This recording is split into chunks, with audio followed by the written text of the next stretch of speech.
8 šalis, skirtingi temperamentai, visiškai kitokie ritmai ir liaudies šokių tradicijos. Vis dėlto visus tarptautinių šokių projekto O dabar šok daugiau dalyvius, jų teigimus sieja viena – ta pati tapatybė. Kaip lietuviams, latviams, turkams, rumunams, gruzinams, armėnams, moldovams ir italams sekasi mokytis šokti kitų šalių nacionalinius šokius, žiūrėkite dabar reportaže.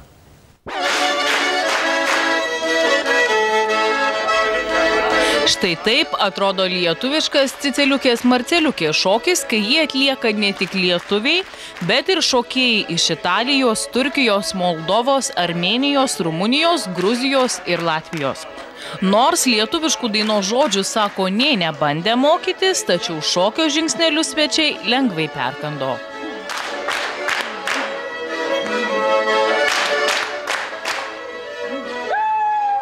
Lietuviškų šokių visai nesunku išmokti, bet to jie labai padeda bendrauti, ko negaliu pasakyti apie savo gruziniškus šokius.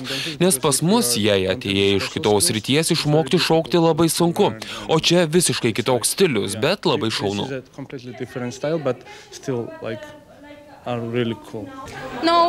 Visiškai nesunku. Labai linksmas ir gražus šokis. Manau, parsivešiu jį į Moldovą ir panaudosiu kaip energiją skatinantį pratimą, nes šokis tikrai suteikia mums geros nuotaikos ir energijos. Projekto O dabar šok daugiau šokėjai iš skirtingų šalių ne tik mokosi lietuviškų šokių žingsnelių, bet ir kitų šalių nacionalinių šokių.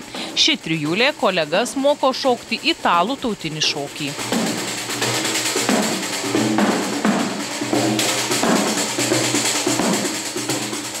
Labai skirtingos tradicijos. Yra, kurie šoka poromis, yra, kurie šoka visiškai ne poromis, o ratelyje tik tai.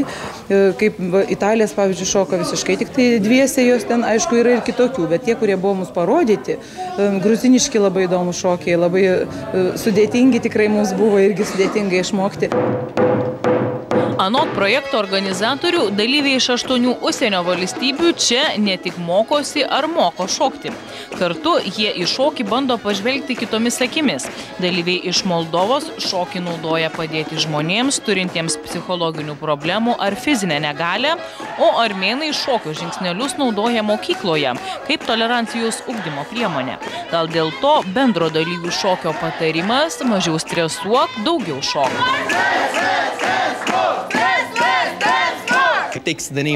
Daina sukurta pagal projekto pavadinimą, žinote, mažiau stresuok, daugiau šok. Tai tarpkultūrinis šokis ir daina, kur kiekvienas vardina skaičius sava kalba ir visiems pritarė bendra kalba, su tuo pačiu ritmu, tačiau skirtinga energija.